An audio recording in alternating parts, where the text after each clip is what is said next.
Hindi ko kailanman inisip na darating ang araw na magagawa kong lokohin ang lalaking nangakong mamahalin ako sa hirap at ginhawa.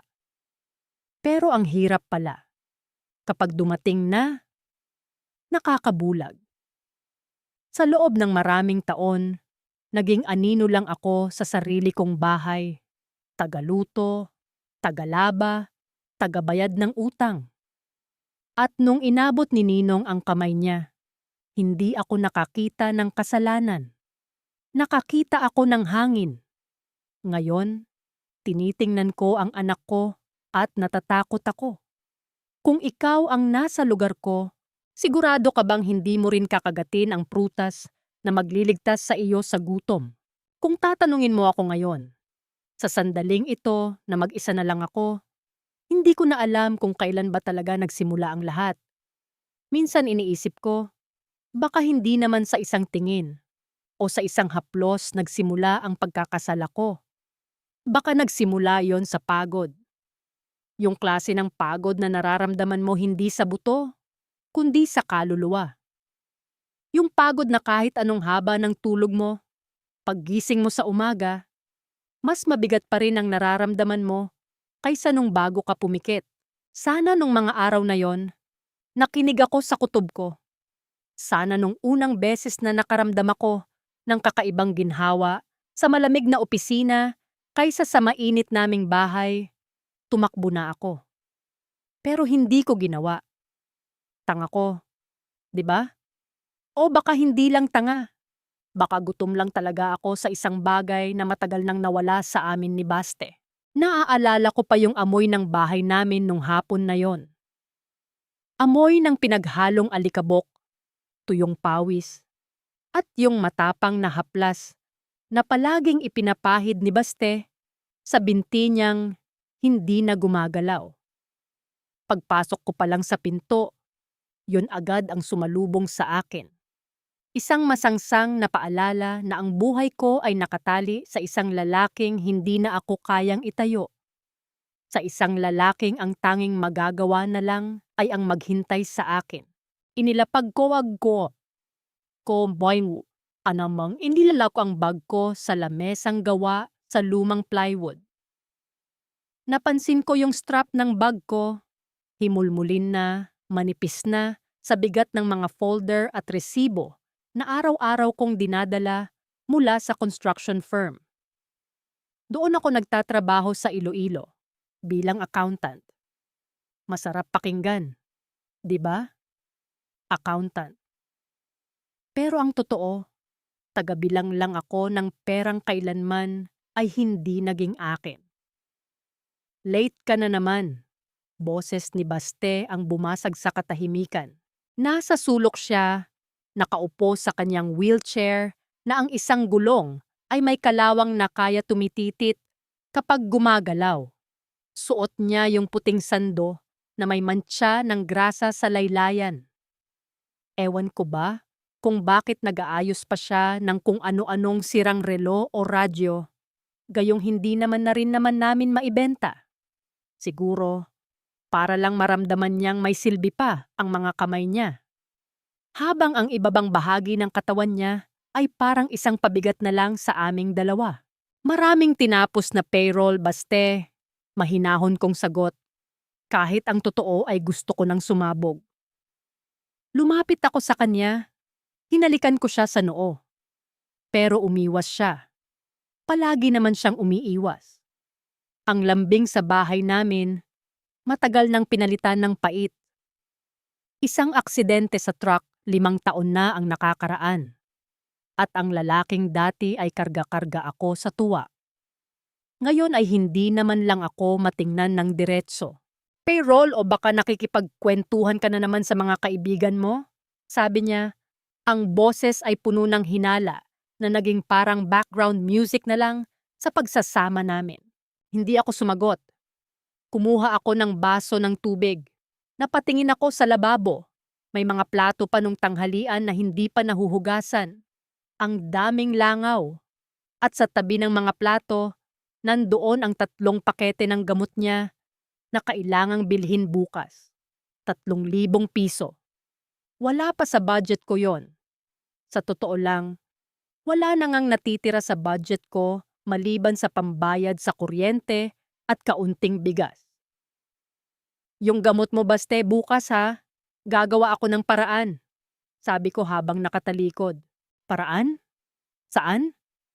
Kay Ninong Severino na naman. Tumigil ang mundo ko sa pagbanggit niya sa pangalang yon. Si Don Severino Alcazar, ang may-ari ng kumpanyang pinagtatrabahuhan ko. Ang lalaking naging ninong namin sa kasal dahil naging driver niya ang tatay ni Baste noon.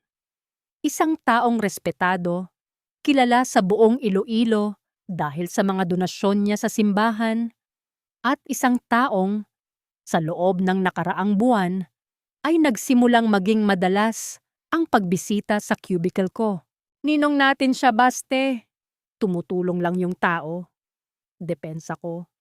Pero naramdaman ko ang mabilis na tibok ng puso ko. Bakit ba ako kinakabahan? Wala pa naman kaming ginagawang masama. Wala pa. Tumutulong? O nagbabayad para sa oras mo? Lalo pang humigpit ang kapit ni Baste sa gulong ng wheelchair niya.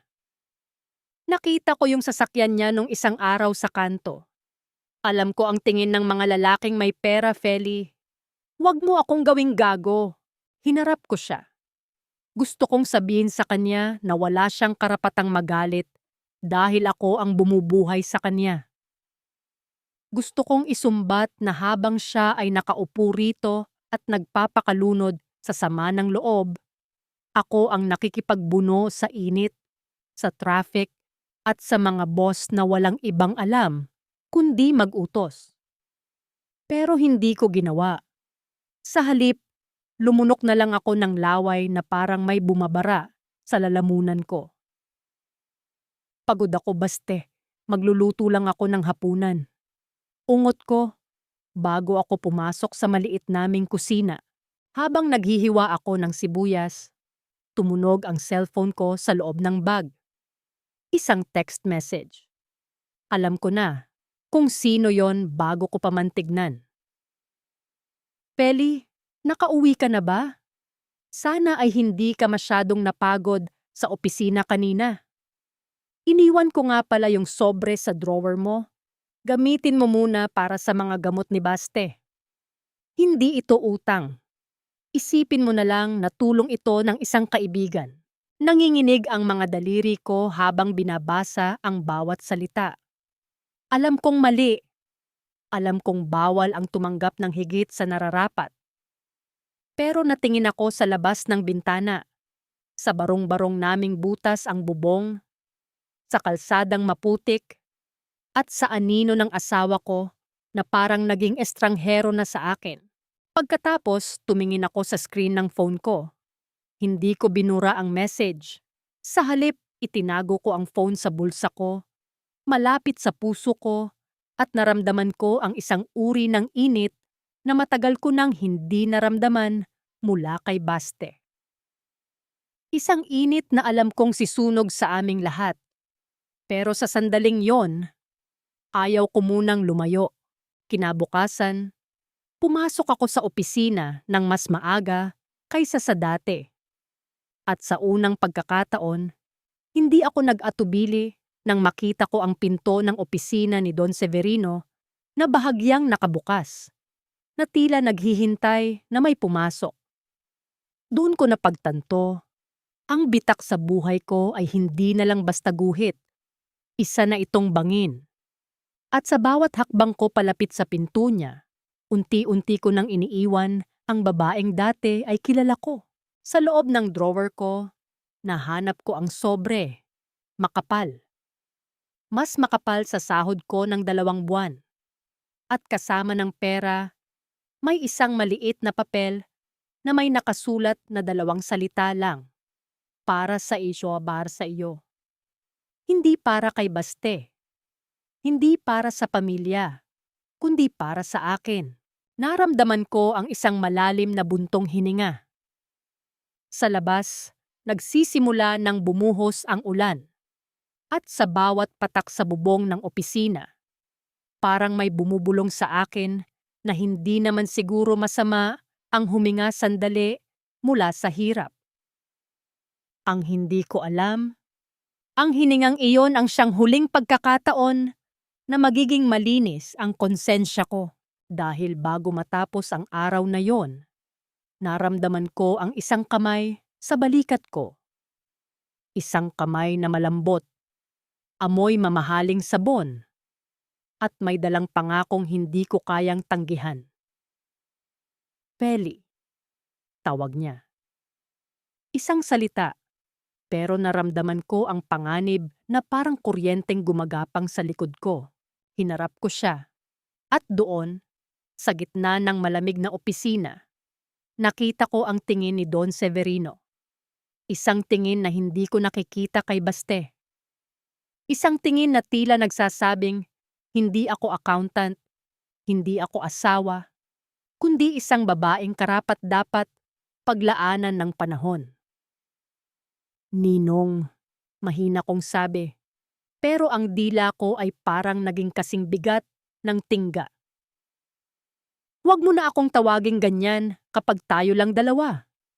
Nakangiti niyang sabi, at ang ngiting iyon ang siyang naging mitya ng lahat.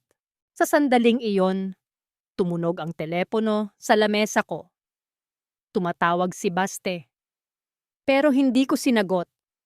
Pinanood ko lang ang screen na umilaw hanggang sa mamatay ito. Habang ang anino ni Don Severino ay unti-unti nang lumalapit sa akin. Anong gagawin mo kung ikaw ang nasa lugar ko? Sasagutin mo ba ang tawag ng kahapon o hahayaan mong lamunin ka ng pangako ng bukas? Kahit alam mong ang bukas na iyon ay may dalang kamatayan sa iyong dangal, sabi nila. Ang lason daw, mas masarap kapag binalot sa asukal. At yung sobrang iniwan ni Don Severino sa drawer ko? Iyon ang pinakamatamis na lason na natikman ko sa buong buhay ko. Noong hawak ko ang perang yon, hindi ko naramdaman na nagkakasala ako. Ang naramdaman ko lang ay ang biglang paggaan ng mundong 5 taon ko ng pasan-pasan. Kung tatanungin mo ako ngayon kung bakit ko tinanggap, ang dali-daling maghanap ng dahilan. Pambili ng gamot ni Baste, pambayad sa utang sa tindahan, pambuo sa bubong naming parang salaan kapag umuulan. Pero ang totoo, tinanggap ko yon dahil sa loob ng mahabang panahon, si Don Severino lang ang tanging nakakita na pagod na ako. Hindi niya ako tinanong kung nasaan ang labada. Hindi niya ako tinanong kung bakit wala pang ulam. Ang tinanong niya lang ay, Feli, kumusta ka? 4 na salita. Pero sa pandinig ko, para itong isang awit na matagal ko nang gustong marinig. Nang hapong yon, pagkatapos ng trabaho, hindi muna ako umuwi agad. Umupo muna ako sa isang bench sa tapat ng opisina, pinapanood ang mga sasakyang dumadaan sa diversion road. Hinawakan ko ang sobre sa loob ng bag ko. Nararamdaman ko ang kapal nito. 1 buwan na sahod ko ang katumbas nito, pero ibinigay lang sa akin na parang wala lang. Feli, hindi ka pa ba uuwi? Napatalon ako sa gulat. Si Don Severino. Nakatayo siya sa tabi ng itim niyang SUV. Yung kumikinang na sasakyan na kahit kailan ay hindi ko pinangarap na sasakyan. Suot niya ang kaniyang barong na puti. Laging plantsado, laging walang gusot. Kabaligtaran ng buhay ko na parang basahang piniga-piga na sa dumi. Ninong, opo. Pauwi na rin po. Nauutal kong sagot. Lumapit siya sa akin. Hindi siya mabilis maglakad, pero bawat hakbang niya ay may dalang bigat. Amoy siya ng sandalwood at bagong perang galing sa bangko. Isang amoy na hindi mo matatagpuan sa eskinita namin. Gabi na. Baka mahirapan ka ng sumakay ng jeep. Halika na. Ihahatid na kita. Aya niya. Gusto kong tumanggi. Gusto kong sabihin na baka makita kami ni Aling Tasing o ng mga kapitbahay. Pero nung mga sandaling yon, tiningnan ko ang sapatos ko. Butas na ang suwelas. Basa pa dahil sa ambon. At naisip ko ang layo ng lalakarin ko mula sa kanto hanggang sa bahay namin. Salamat po, Ninong. Pero baka nakakaabala. Tagbo. Huwag mo na akong tawaging Ninong kapag wala namang ibang tao. Mahina niyang sabi. Sapat lang para marinig ko. Binuksan niya ang pinto ng sasakyan para sa akin. Doon ka sa harap. Sa loob ng sasakyan, parang ibang mundo. Tahimik, malamig, at napakalambot ng upuan na gawa sa leather. Parang nakakahiya ang marumi kong pantalon sa ganda ng loob ng sasakyan niya. Habang bumabagtas kami sa kalsada, walang nagsasalita sa aming dalawa. Ang tanging naririnig ko lang ay ang mahinang tugtog ng instrumental music sa radyo at ang tibok ng sarili kong puso na parang tambol sa bilis. Sapat ba yung iniwan ko sa drawer mo? Basag niya sa katahimikan. Opo, Ninong, sir. Sobra-sobra pa po yon. Hindi ko po alam kung paano ko po kayo mababayaran. Nakayuko kong sabi. Naramdaman ko ang paghinto ng sasakyan sa gilid ng kalsada. Malayo pa sa kanto namin. Pinatay niya ang makina.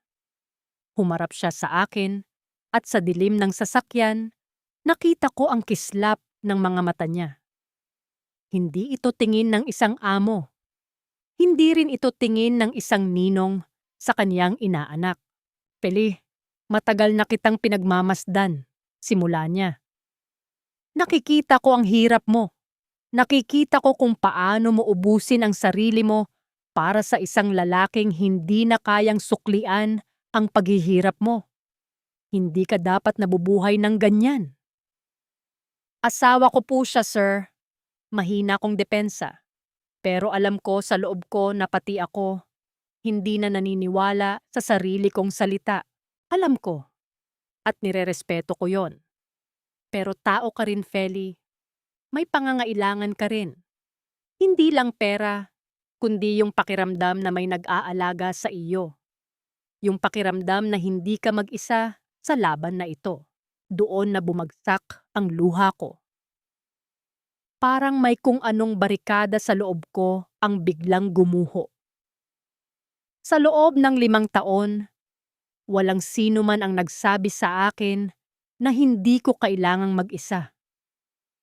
Lahat sila, ang tingin sa akin, ay ang matatag na si Feli, ang tagasalba, ang tagabayad. Pero kay Severino, naramdaman ko na pwede pala akong maging mahina. Inabot niya ang kamay ko. Ang kaniyang palad ay malambot at mainit. Hindi gaya ng kamay ni Baste na magaspang at laging nanginginig sa galit. Hinayaan ko siyang hawakan ang kamay ko. Isang maliit na hakbang, pero alam ko, doon ko na ibinigay ang susi ng aking katapatan. Huwag kang matakot sa akin, Feli. Bulong niya. Gusto ko lang maging sandigan mo. Walang ibang makakaalam. Tayong dalawa lang. Nang gabing yon, pagbaba ko sa sasakyan sa may madilim na bahagi ng kanto, para akong naglalakad sa alapaap. Hawak ko ang bag ko na may lamang pera, pero mas mabigat ang daladala ng isip ko. Pagpasok ko sa bahay, nandoon si Baste. Nakaupo pa rin sa kaniyang wheelchair. Nakatingin sa kawalan. Ang amoy ng bahay, amoy ng luma, at amoy ng sakit ay parang sumampal sa akin. Bakit ngayon ka lang? At sino yung naghatid sa iyo? May narinig akong sasakyan sa labas. Bungad niya, ang boses ay parang kutsilyong pumuputol sa katahimikan. Jeep lang yon, Baste. Marami lang talagang tinapos. Pagsisinungaling ko, ang unang malaking pagsisinungaling na ginawa ko nang hindi kumukurap. Lumapit ako sa kanya. Inilapag ko ang mga gamot na binili ko sa butika bago ako bumaba ng sasakyan. Ayan na yung gamot mo. Para sa 3 buwan na yan. Tiningnan ni Baste ang mga gamot. Pagkatapos ay tumingin siya sa akin. May suspisya sa mga mata niya, pero may kasama ring takot. Alam niya. Ramdam niya na may nagbabago, pero wala siyang magawa dahil kailangan niya ang mga gamot na yon. At iyon ang pinakamasakit, ang makita ang asawa mo na kinakain ang kaniyang pride dahil sa kaniyang kapansanan. Saan galing ang pera, Feli? Saan? Ulit niya. Sa overtime, Baste. Sa overtime. Sabi ko habang naglalakad palayo, patungo sa banyo para maligo. Habang binubuhos ko ang malamig na tubig sa katawan ko. Parang gusto kong hugasan ang amoy ng sandalwood na kumapit sa balat ko. Pero kahit anong kuskus ko, tila mas lalo lang itong tumatagos sa ilalim ng balat ko. Paglabas ko, nakita ko ang phone ko sa lamesa. May bagong text. Sana ay masarap ang tulog mo. Aking liwanag. Magkita tayo bukas sa tanghalian. May ibibigay ako sa iyo. Hindi ko alam kung bakit, pero imbes na matakot, may maliit na bahagi ng puso ko ang nakaramdam ng kilig. Isang kilig na naging dahilan para hindi ko mapansin na si Baste ay nakatingin pala sa akin mula sa dilim. Ang kaniyang mga mata ay puno ng luha na hindi niya hinayaang pumatak. Bakit ba ang daling mahulog kapag pagod ka na? Bakit ba ang daling ipagpalit ang lahat para sa isang sandali ng ginhawa? Hindi ko pa alam noon. Pero ang tanghali ang ipinangako ni Don Severino ang magiging huling pagkakataon na makakatingin ako kay Baste nang walang halong pandidiri sa sarili. Dahil bukas, hindi na lang kamay ang hahawakan ni Severino. At bukas, ang lihim na ito ay magsisimula ng bumuo ng sarili niyang buhay sa loob ko. Anong gagagawin mo kung ang taong dapat mong ituring na ama-amahan ay siya palang magtuturo sa'yo kung paano maging taksil? At paano mo tatalikuran ang isang kasalanan na nagpapakain sa iyong pamilya? Sabi nila, ang pinakamahirap na bahagi ng pagtataksil ay hindi yung mismong gawa, kundi yung pagpapanggap na parang walang nangyari pag-uwi mo sa bahay. Yung kailangang mong halikan ang asawa mo habang ang lasa ng ibang tao ay nasa labi mo pa. O yung kailangang mong makinig sa mga hinaing niya habang ang isip mo ay lumilipad pabalik sa malamig na kwarto kung saan mo unang ipinagpalit ang iyong dangal. Noong tanghaliang iyon, dinala ako ni Severino sa isang resort sa labas ng Iloilo. Malayo sa opisina, malayo sa mga matang mapanghusga. Doon, sa loob ng isang pribadong cottage na nakaharap sa dagat, inihain ang mga pagkaing sa panaginip ko lang nakikita. Hipon na kasing lalaki ng palad ko, sariwang isda, at mga prutas na hindi ko man lang mabili sa palengke kahit Pasko. Pero hindi pagkain ang kailangan ko nung mga sandaling yon. Alam ni Severino yon. Pili, tawag niya habang hinihiwa ang karne sa plato ko. Huwag kang mahiya. Para sa iyo ang lahat ng ito. Tumingin ako sa kanya. Sa liwanag ng araw, kitang-kita ko ang mga puting buhok sa gilid ng kanyang ulo. Pero hindi siya mukhang matanda. Mukha siyang makapangyarihan. Mukha siyang lalaking kayang ayusin ang lahat ng gusot sa buhay ko sa isang pitik lang ng kaniyang daliri. Ninong, bakit niyo po ginagawa ito?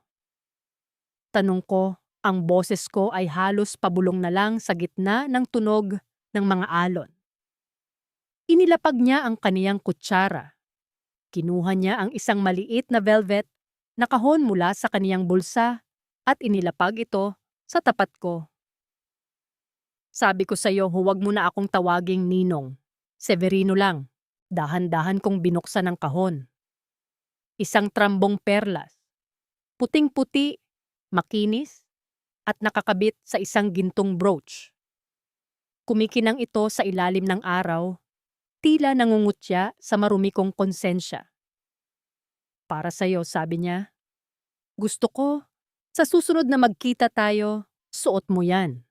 Isang paalala na hindi ka lang isang accountant o isang asawang pagod. Ikaw ay isang perlas, Peli, rare, valuable, at dapat lang naingatan. Naramdaman ko ang pag-init ng mukha ko. Perlas? Ako? Ang babaeng amoy pawis at amoy sibuyas pag-uwi sa bahay? Sa loob ng 5 taon, ang tanging itinawag sa akin ni Baste ay Feli. O kapag galit siya, Hoy, wala nang mahal, wala nang ganda. Pero dito, sa harap ng lalaking ito, parang naging reyna ako sa loob ng 1 oras. Hinawakan niya ang kamay ko sa ibabaw ng lamesa. Feli, alam ko ang iniisip mo. Iniisip mo si Baste. Iniisip mo ang kasal niyo. Pero tanungin kita, kailan ka huling naging masaya?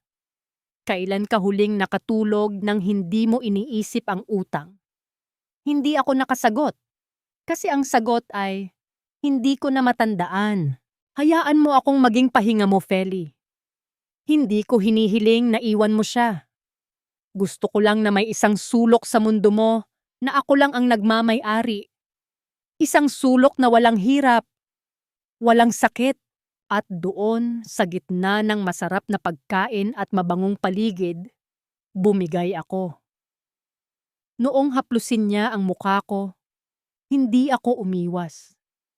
Noong ilapit niya ang mukha niya sa akin, ipinikit ko ang mga mata ko. Sa sandaling iyon, pinili kong maging bingi sa boses ng konsensya ko. Mas pinili kong makaramdam ng init kaysa sa lamig ng buhay ko kay Baste. Pero ang tadhana, mahilig maglaro. Pag-uwi ko ng hapong yon, may dala akong supot ng prutas. Dahilan ko para sa overtime ko. Pero pagpasok ko sa pinto, hindi galit ni Baste ang sumalubong sa akin. Nasa gitna siya ng sala, suot ang kanyang lumang polo shirt na ginagamit lang namin kapag may binyag o kasal. Sa kanyang kandungan, may hawak siyang isang maliit at lanta ng kumpol ng sampagwita. Peli, kanina pa kita hinihintay. Mahina niyang sabi. Malambot ang boses niya, walang halong galit. Happy anniversary. Parang sinaksak ang puso ko. Anniversary? Paano ko nakalimutan? Ang 10 taon ng pagsasama namin. Ang 10 taon na binuo namin sa gitna ng hirap at ginhawa. Lumapit siya sa akin gamit ang wheelchair niya. Inabot ang sampagwita. Pasensya ka na. Ito lang ang nakayanan ko. Pinabili ko lang kay Aling Tasing kaninang umaga. Gusto ko sanang magluto. Kaya lang, alam mo na, hindi ko na kaya yung dati. Kinuha ko ang sampagwita. Ang amoy nito, mabango pero may kasamang amoy ng pagkabulok, ay bumara sa lalamunan ko. Tumingin ako sa asawa ko.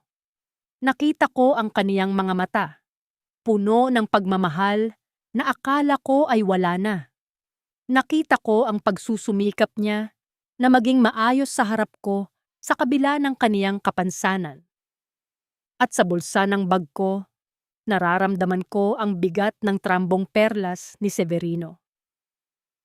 Salamat, Baste, sabi ko, pero hindi ko siya matignan sa mata. Salamat, Peli. Sorry ha. Hinawakan niya ang kamay ko. Alam kong naging masungit ako nitong mga nakaraang buwan. Nahihirapan lang kasi ako na makita kang ganyan. Pero pangako, magpapagaling ako. Maghahanap ako ng trabahong kaya ko kahit nakaupo lang. Hindi na kita hahayaang mapagod ng ganyan. Gusto kong sumigaw. Gusto kong umiyak at sabihin sa kanyang huli na ang lahat Gusto kong sabihin na ang asawang mahal niya ay binalahura na ng ibang lalaki kapalit ng pera at pansandali ang ginhawa. Pero ang tanging nagawa ko lang ay tumango at tumakas patungo sa kusina. Doon sa dilim ng kusina, inilabas ko ang perlas mula sa bag ko. Itinago ko ito sa pinakailalim ng garapon ng bigas. Doon sa lugar na hindi makikita ni Baste. Pero habang itinatago ko ang alahas, alam kong hindi ko maitatago ang katotohanan. May narinig akong kaluskos sa labas ng bintana. Si Aling Tasing. Nakita ko ang anino niya. Nakatayo sa may bakod, tila nagmamasid. Nakita kaya niya ang sasakyan ni Severino na nagbaba sa akin sa kanto? O nakikita ba niya ang takot sa mga mata ko? Nung gabing yon, habang natutulog si Baste sa tabi ko, naramdaman ko ang bigat ng kaniyang kamay na nakapatong sa bewang ko. Isang kamay na tapat. Isang kamay na kahit mahina ay sa akin lang. Pero sa isip ko, naririnig ko pa rin ang bulong ni Severino. Aking liwanag. At doon ko nalaman, wala nang balikan ito. Nagsimula na ang ulan. At kahit anong tago ko, mababasa at mababasa ako. Ang tanong na lang, gaano katagal ko kayang itago ang perlas sa loob ng bahay na puno ng sampagwita? At kapag nalaman ni Baste ang totoo, ano ang mas ikamamatay niya? Ang kaniyang kapansanan o ang pagtataksil ng tanging taong pinagkakatiwalaan niya? Ang hirap sa lihim, para itong anay. Sa simula, hindi mo mararamdaman. Akala mo, matatag pa rin ang poste ng bahay mo. Pero sa loob, unti-unti na palang kinakain ang pundasyon hanggang sa isang araw, isang tulak na lang, guguho ang lahat. Ganoon ang naging buhay ko sa mga sumunod na linggo. Tuwing umaga, bago ako umalis ng bahay, may ritual ako. Sisiguraduhin kong tulog pa si Baste o kaya ay abala siya sa pagbabasa ng kaniyang mga lumang magazine sa bakuran. Pagkatapos, dahan-dahan kong bubuksan ang garapon ng bigas. Isasawsaw ko ang kamay ko sa mapuputing butil hanggang sa maramdaman ko ang matigas at malamig na velvet na kahon. Ilalabas ko ang perlas. Tititigan ko ito sa ilalim ng malamlam na ilaw ng kusina. Puting-puti, malinis. Kabaligtaran ng nararamdaman ko sa tuwing haharap ako sa salamin. Pero sa kabila ng dumi, nandoon ang kakaibang kiliti sa loob ko. Ang pakiramdam na mayroon akong pag-aari na hindi kayang ibigay ng asawa ko. Pagkatapos, itatago ko itong muli. Isang mabilis na sulyap sa pinto, isang buntong hininga, at aalis na ako para pumasok sa trabaho, sa opisina. Hindi na lang accountant ang turing sa akin ni Severino. Siya ang boss, oo. Pero sa tuwing magsasara ang pinto ng kaniyang opisina para sa aming meeting, nawawala ang distansya. Feli, namumutla ka. Sabi niya isang hapon habang iniaabot sa akin ang isang baso ng malamig na juice. Hindi ka ba nakakatulog ng maayos? Maayos naman po, sir. Sagot ko. Pero iniwas ko ang tingin ko. Hindi ko masabi sa kanya na tuwing pipikit ako, nakikita ko ang mukha ni Baste na nag-aabot sa akin ng sampagwita. Severino, sabi ko sa'yo Severino lang. Pagtatama niya, sabay haplos sa buhok ko. Ang kamay niya ay amoy mamahaling tabako at minti. Isang amoy na naging kasing pamilyar na sa akin ng amoy ng haplas sa bahay namin. Huwag mong pahirapan ang sarili mo, Feli. Ang ginagawa natin, tulong lang ito sa'yo. Wala kang dapat ikahiya. Tulong. Iyan ang salitang naging sandata ko laban sa sarili kong konsensya. Kapag bumibili ako ng masarap na ulam para sa amin ni Baste, sasabihin ko sa sarili ko Para sa asawa ko rin naman ito. Kapag binayaran ko ang huling hulog sa utang namin sa kuryente, ibubulong ko. Hindi naman ako nagpapakasarap lang. Ginagawa ko ito para hindi kami maputulan. Pero ang katotohanan ay laging sumusulpot sa mga hindi inaasahang sandali. Isang hapon, pag-uwi ko, nakatambay si Aling Tasing sa tapat ng gate namin. May hawak siyang pamaypay. Mabilis ang pagpaypay kahit hindi naman gaanong mainit. Ang kaniyang mga mata, yung maliliit at mapanuring mga mata, ay diretso sa bag ko. "Oh, Feli, ginabi ka yata? Marami bang ginagawa sa opisina ni Don Severino?" Tanong niya. Simple lang ang tanong, pero ang tono niya parang may talim. "Opo, Aling Tasing. Marami pong payroll na tinatapos." Sagot ko, pilit nang ngumingiti. Stop, peste. Payroll ba? Akala ko kung ano na. Tumigil siya sa pagpaypay. Nakita ko kasi yung sasakyan ni Don Severino kaninang tanghalian. Doon sa may resort sa labas ng bayan. May kamukha ka nung babaeng sakay niya. Sabi ko nga kay Loy, baka ikaw yon. Pero sabi ni Loy, imposible naman. Kasi alam naming tapat kang asawa kay Baste. Naramdaman ko ang paglamig ng mga daliri ko. Parang biglang nawala ang hangin sa paligid ko. Baka kamukha ko lang po, Aling Tasing. Marami naman pong kamukha sa mundo. Sabagay, ngumisi siya. Isang ngising hindi umabot sa mga mata. Ingat ka lang, Feli. Mahirap na ang mapag-usapan. Lalo na't kilala ang pamilya niyo dito na relihiyoso. Pagpasok ko sa bahay, nanginginig ang buong katawan ko. Isinara ko ang pinto at sumandal ako rito. Ang dilim sa loob ng bahay ay tila mas lalong nagpabigat sa nararamdaman ko. Feli, ikaw na ba yan? Tawag ni Baste mula sa kwarto. Hindi ako sumagot agad. Pinakalma ko muna ang sarili ko.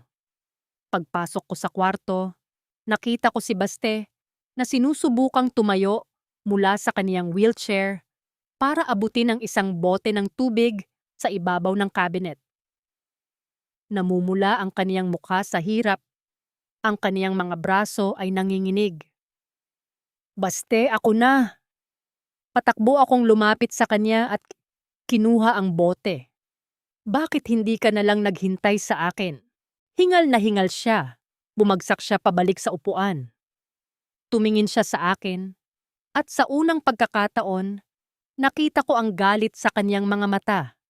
Isang galit na hindi para sa akin, kundi para sa kanyang sarili. "Sawing-sawa na ako, Feli." Bulong niya, ang boses ay basag. "Sawing-sawa na akong maging pabigat. Sawing-sawa na akong panoorin kang pumasok at umuwi na parang pasan mo ang buong mundo. Hindi ba pwedeng maging asawa naman kita ulit? Hindi yung taga-alaga lang? Hindi yung taga-abot lang ng gamot?" Hinawakan ko ang kaniyang pisngi. "Baste, asawa kita. Magpagaling ka lang, okay? Magiging okay din ang lahat." "Paano? Paano magiging okay?" Bigla niyang hinawakan ang braso ko. "Feli, amoy ka ng ibang pabango. Hindi ito yung ginagamit mo. At nung isang linggo pa kita napapansin, laging bago ang mga damit mo. Saan galing ang pera? Huwag mong sabing sa overtime lang yon, dahil alam ko kung magkano ang sinasahod mo." Tumulo ang luha ko. Hindi ko alam kung takot o awa ang nararamdaman ko. "Baste, tulong lang ni Ninong yon. Pinapautang niya ako para sa atin." "Utang?" Tumawa siya ng mapait. "Feli, hindi nagpapautang ang mga taong tulad ni Severino ng walang kapalit. Alam ko ang laro ng mga mayayaman. Sabihin mo sa akin ang totoo. Ano ang ibinibigay mo sa kaniya para sa perang ito?" Hindi ako nakapagsalita. Ang katahimikan sa loob ng kwarto ay naging kasing bigat ng semento. Gusto kong magsabi ng totoo. Gusto kong lumuhod at humingi ng tawad. Pero naisip ko ang mga bills na kailangang bayaran. Naisip ko ang komportableng buhay na sinisimulan ng ibigay sa akin ni Severino. Wala, Baste. Wala. Pagsisinungaling ko. Habang ang puso ko ay unti-unti nang nadudurog. Nung gabing yon, hindi ako nakatulog. Nakatingin lang ako sa kisame, nakikinig sa mabigat na paghinga ng asawa ko. At sa dilim, parang naririnig ko ang tinig ni Aling Tasing na bumubulong. Ingat ka lang, Feli. Kinabukasan, imbes na lumayo, mas lalo akong lumapit sa apoy. Pagdating ko sa opisina, hindi na ako naghintay na tawagin ni Severino. Ako na ang pumasok sa loob. Severino, sabi ko, ang boses ko ay matapang, pero ang loob ko ay nanginginig. Kailangan ko ng lugar. Isang lugar na walang nakakakita sa atin. Isang lugar na malayo sa mga mata ng tao. Ngumiti si Severino. Isang ngiting nagsasabing nakuha na niya ang gusto niya. May apartment ako sa Jaro. Ibibigay ko sa iyo ang susi bukas. At doon, alam ko, tinapos ko na ang huling pagkakataon na mailigtas ang sarili ko. Anong gagawin mo kung ang tanging paraan para mabuhay ang asawa mo ay ang unti-unting pagpatay sa kaniyang dangal? At hanggang kailan mo kayang dalhin ang susi ng isang apartment habang ang susi ng sarili mong bahay ay unti-unti nang kinalawang sa iyong bulsa? Malamig ang susi sa palad ko. Bakal na malamig, may kasamang keychain na gawa sa balat. Iyon ang susi ng apartment sa Jaro. Noong hawak ko yon, hindi ko naisip na susi iyon ng isang pintuan. Naisip ko, iyon ang susi ng kalayaan ko. Kalayaan mula sa amoy ng gamot. Kalayaan mula sa mga sumbat ni Baste. At kalayaan mula sa mga matang mapanghusga sa eskinita namin. Pero ang totoo, hindi pala iyon kalayaan. Iyon ang unang bakal ng hawla na ako mismo ang nagpatayo. Ang apartment ay nasa isang tahimik na subdivision. Malayo sa ingay ng jeepney, malayo sa mga batang naglalaro sa kalsada. Pagpasok mo, sasalubungin ka ng amoy ng mamahaling lavender at ang lamig ng aircon na kahit kailan ay hindi ko naranasan sa bahay namin. May malambot na carpet, may malaking television, at ang kama ay may puting-puting kumot na parang ulap sa lambot. Doon, sa loob ng 4 na dingding na yon, hindi ako si Feli na pagod. Doon, ako si Liwanag. Iyon ang tawag sa akin ni Severino sa loob ng apartment na yon. Bagay sa iyo ang lugar na ito. Bulong niya sa akin isang hapon habang nakatayo kami sa harap ng malaking bintana. Dito, walang makakagambala sa atin. Dito, akin ka lang. Gusto kong maniwala. Gusto kong isipin na mahal niya ako. Pero sa tuwing titingin ako sa kanya, nakikita ko sa mga mata niya ang isang uri ng pagmamay-ari na parang isa rin ako sa mga ari-arian niya. Tulad ng sasakyan niya, tulad ng kumpanya niya. Binili niya ang oras ko, ang katawan ko, at ang katahimikan ko. Pero ang pinakamahirap na bahagi ng bagong buhay ko ay ang aking kaibigan na si Loy. Sa kanya ako tumatakbo kapag kailangan ko ng alibay. Ang maliit niyang tiyak na tahiin ang naging kanlungan ko. Feli, hanggang kailan mo balak gawin ito? Tanong ni Loy isang hapon habang nagtatahi siya ng isang kurtina. Hindi siya tumitingin sa akin, pero alam kong galit siya. Alam ni Baste na nagpupunta ka rito, pero alam din nating dalawa na hindi ka naman palaging nandito. Loy, kailangan ko lang ng kaunting tulong. Depensa ko habang pinaglalaruan ang laylayan ng bago kong blouse.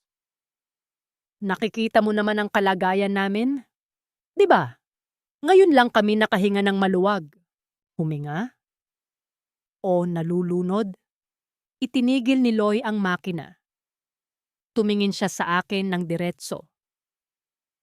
Walang happiness na nagsisimula sa pagsisinungaling na hindi naniningil ng utang, Feli. Isang araw, kakatok ang katotohanan sa pinto mo at sa oras na yon, baka wala na akong maitahi para itakip sa sugat mo. Hindi ako nakasagot. Natatakot ako kay Loy dahil siya ang salamin ng konsensya ko. Pero mas natatakot ako na bumalik sa dati, sa dilim, sa hirap, sa kawalan ng pag-asa. Pag-uwi ko ng gabing yon, nakita ko si Baste na nag-eensayo. Nakahawak siya sa 2 silya. Sinusubukang ihakbang ang kaniyang kanang binti. Namumutla siya, pawis na pawis, at ang kaniyang mga labi ay nangingitim sa hirap. Baste, anong ginagawa mo? Patakbo akong lumapit sa kanya para alalayan siya. Kaya ko na, Feli. Hingal na hingal niyang sabi. Konti na lang. Gusto ko, pagdating ng susunod nating anniversary, nakatayo na ako. Gusto kong ilabas ka. Gusto kong iparamdam sa iyo na may lalaki ka pa ring masasandalan. Nanginig ang buong katawan ko. Hinalikan ko siya sa noo, pero ang pakiramdam ko ay parang lason ang labi ko na dumidikit sa balat niya. Paano niya nagagawang magpumiglas para sa akin? Habang ako ay nagpapakasasa sa piling ng iba. Magpahinga ka na, Baste. Huwag mong biglain, sabi ko. Habang inaalalayan ko siyang maupo sa wheelchair. Feli! Hinawakan niya ang kamay ko. Salamat ha. Salamat sa lahat ng sakripisyo mo.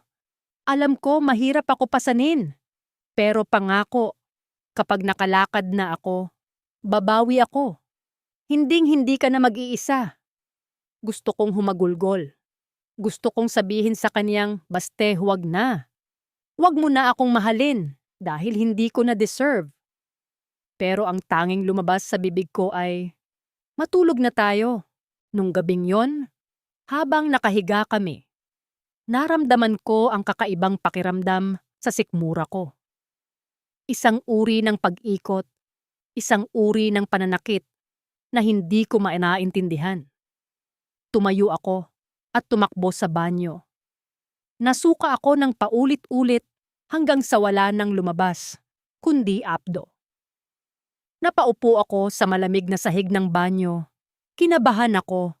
Binilang ko ang mga araw. 1 linggo na akong delayed. Nanginginig ang mga kamay ko nang abutin ko ang bag ko sa labas. Kinuha ko ang pregnancy test na binili ko. Nung isang araw, just in case. Isang maliit na plastik na aparato na magsasabi kung ang kasalanan ko ay magkakaroon na ng mukha at pangalan. 5 minuto. Iyon ang pinakamahabang 5 minuto sa buhay ko. At doon, sa ilalim ng malamlam na ilaw ng banyo, nakita ko ang 2 pulang guhit. Buntis ako. Napahawak ako sa tiyan ko. Isang malakas na panginginig ang gumapang sa buong katawan ko. Sa loob ko, may nabubuong buhay. Pero ang tanong na pumatay sa katahimikan ng gabi ay, sino ang ama? Si Baste, na halos hindi na namin nagagawa ang maging matalik dahil sa kanyang sakit at pagod? O si Severino, na naging madalas kong kasama sa apartment sa Jaro, sa labas. Narinig ko ang mahinang ulan na tumatama sa bubong.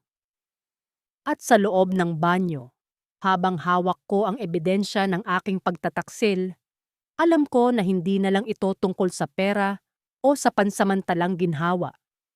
Ito na ang simula ng isang bagyo na wawasak sa lahat ng taong mahal ko. Kung ikaw ang nasa lugar ko, paano mo sasabihin sa asawa mong milagro ang kaniyang hinihintay?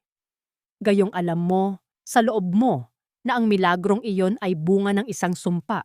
At paano mo titingnan ang ninong mo, ang Don Severino na nagbigay sa iyo ng apartment, kapag nalaman mong ang liwanag na tinatawag niya ay magdadala na ng anino na habambuhay ninyong dadalhin? Hindi ko alam kung anong mas nakakatakot. Yung katotohanang may buhay na sa loob ko o yung katotohanang hindi ko alam kung kaninong dugo ang nananalaytay sa kanya. Noong makita ko ang dalawang guhit na yon, para akong nahulog sa isang malalim na balon na walang kasing dilim. Gusto kong sumigaw, gusto kong umiyak, pero ang tanging nagawa ko lang ay itago ang plastik na stick sa pinakailalim ng basurahan at hilamusan ang mukha ko ng malamig na tubig.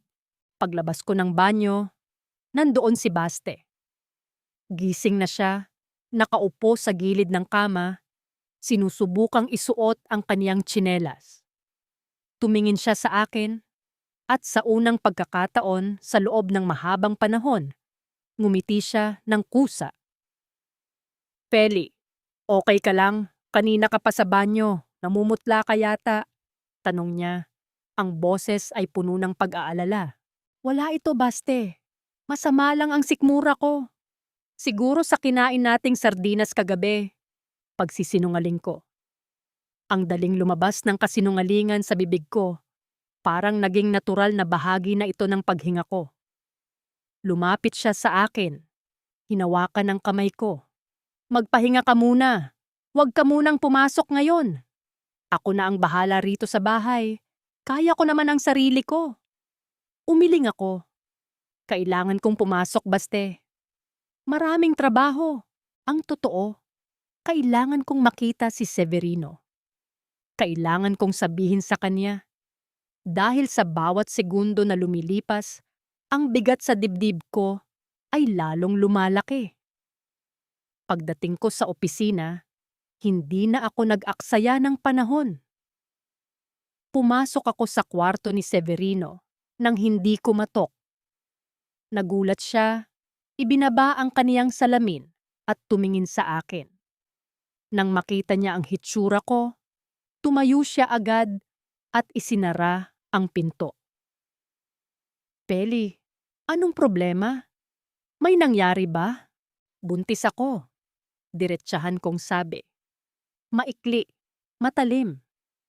Parang kidlat na bumasag sa katahimikan ng kaniyang opisina. Natigilan si Severino. Inaasahan kong matatakot siya, o baka magagalit, o baka itataboy ako. Pero hindi. Isang dahan-dahang ngiti ang gumuhit sa kaniyang mga labi. Lumapit siya sa akin at hinawakan ang magkabilang balikat ko. Buntis ka? Peli? Iyan ang pinakamagandang balitang narinig ko sa loob ng mahabang panahon. Bulong niya. Anong magandang balita? Halos pasigaw kong sabi. Severino, may asawa ako. Paano kung malaman ni Baste? Paano kung hindi sa iyo ito? Hindi ko alam. Huminga siya ng malalim. Hinila niya ako paupo sa kaniyang silya. Huwag kang mag-alala. Gagawan natin ng paraan. At tungkol kay Baste, alam nating dalawa ang kalagayan niya. Malabo nang mangyari yon sa inyo. Akin ang batang iyan, Feli. Nararamdaman ko. Pero paano kung Wala nang pero-pero. Putol niya sa akin. Dadalhin kita sa pinakamagaling na doktor sa Iloilo. Aalagaan kita. Hindi ka na papasok bilang accountant. Ibibigay ko sa iyo ang lahat ng kailangan mo. Ang batang iyan, siya ang magiging tagapagmana ko. Nangilabot ako. Sa halip na gumaan ang loob ko, mas lalo akong natakot. Sa paraan ng pagsasalita ni Severino, tila ba hindi na ako isang tao? Tila naging lalagyan na lang ako ng kaniyang pangarap na magkaroon ng anak. Gusto niyang ariin ang bata, gaya ng pag-aari niya sa akin. Pag-uwi ko ng hapong yon, lalong bumigat ang pakiramdam ko. Pagpasok ko sa bahay, nakita ko ang isang hindi inaasahang eksena. Nandoon si Aling Tasing, nakaupo sa sofa namin, kausap si Baste. May dala siyang kakanin at mukhang seryoso ang kanilang pinag-uusapan. Oh, andyan na pala si Feli, sabi ni Aling Tasing. Ang mga mata niya ay agad bumaba sa tiyan ko. Sinasabi ko lang dito kay Baste, mukhang bumibilog ang mukha mo ngayon. Iba ang ganda ng aura mo. Parang may daladalang swerte. Napatitig ako kay Baste. Nakita ko ang pag-asa sa kanyang mga mata. Isang pag-asa na parang humihiwa sa aking konsensya. Feli, tawag ni Baste. Nanginginig ang boses niya sa tuwa. Totoo ba? Kanina ko pa gustong itanong sa iyo. Sabi ni Aling Tasing, napapansin din daw niya na madalas kang masama ang sikmura sa umaga. At yung mga damit mo, medyo sumisikip na sa'yo. Hindi ako makakibo. Nakatingin sa akin si Aling Tasing. Tila naghihintay ng pagkakamali ko. Baste, hindi ko pa alam. Mahina kong sabi. Alam ko, Feli. Ramdam ko. Biglang uminit ang mga mata ni Baste. Tumulo ang kaniyang luha. Diyos ko, salamat. Akala ko kinalimutan na niya tayo. Akala ko wala na akong silbi bilang lalaki. Pero binigyan mo pa kami ng pagkakataon. Lumapit siya sa akin gamit ang kaniyang wheelchair. Hinawakan ang tiyan ko at isinandal ang kaniyang ulo rito. Anak, salamat at dumating ka. Ipinapangako ko, maglalakad si Papa para sa iyo.